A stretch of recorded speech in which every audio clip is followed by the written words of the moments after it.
मैं इस मंच से, मेरे तमाम साथी इस मंच से, कांग्रेस के वरिष्ठ नेता इस मंच से, अन्य तमाम मंचों से महिला अपराध के बारे में बेखौफ होकर बार बार बोलते हैं और सरकार की जवाबदेही तय करते हैं।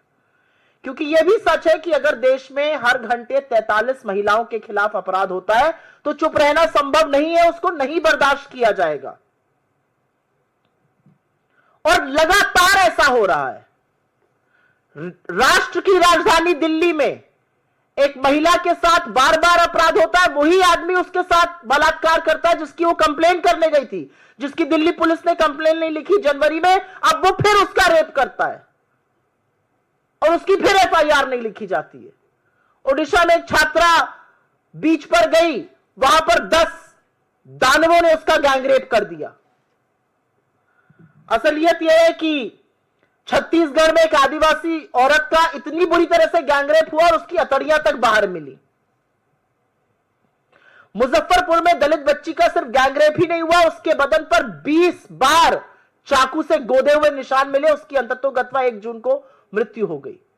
असम के कछार में, बालाघाट में, मध्य प्रदेश के, मैं पढ़ती ही जा सकती हूं। उत्तर प्रदेश में नाबालिग बच्ची का चलती कार में रेप होता है, उसके साथी को बाहर फेंक दिया जाता है जिसकी मृत्यु हो जाती है।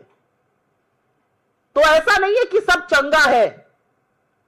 और यह एक सच है कि अधिकांश जो ऐसे मामले आते हैं, अधिकांश जो ऐसे कांड आते हैं, चाहे वो आईआईटी बीएचयू हो, चाहे वो नाव हो, चाहे वो चिन्मय आनंद हो, चाहे वो अंकिता भंडारी हो, चाहे वो हरिद्वार की वो पिशाचनी हो जो अपनी बच्ची का गैंगरेप करा रही थी, या तो वो बीजेपी में पाए जाते हैं, या वो बीजेपी समर्थक होते हैं, या ऐसे अपराध के बाद उनको बीजेपी का संरक्षण मिल जाता है। असलियत इस बात की है। और इसलिए कुछ सवाल जरूर उठते हैं, और ये सवाल उठने वाजिब भी हैं। सवाल इसलिए उठते हैं क्योंकि अगर प्रज्वल रेवन्ना का प्रचार करने मोदी जी जाएंगे, अगर हर कीमत पर आईआईटी बीएचयू के गैंग रेपिस्ट को बचाने में सारी भाजपा जुट जाएगी, तो पॉलिटिकल संरक्षण मिल रहा है और इसीलिए अपराधी इतने बेखौफ हो रहे हैं। बड़ी बड़ी जो स्कीम्स हैं, चाहे वो निर्भया हो, चाहे वो बेटी बचाओ बेटी पढ़ाओ हो, जो अब मिशन शक्ति के अंतर्गत सब सब्ज्यूम हो गई हैं, उसके लगातार फंड काटे जा रहे हैं।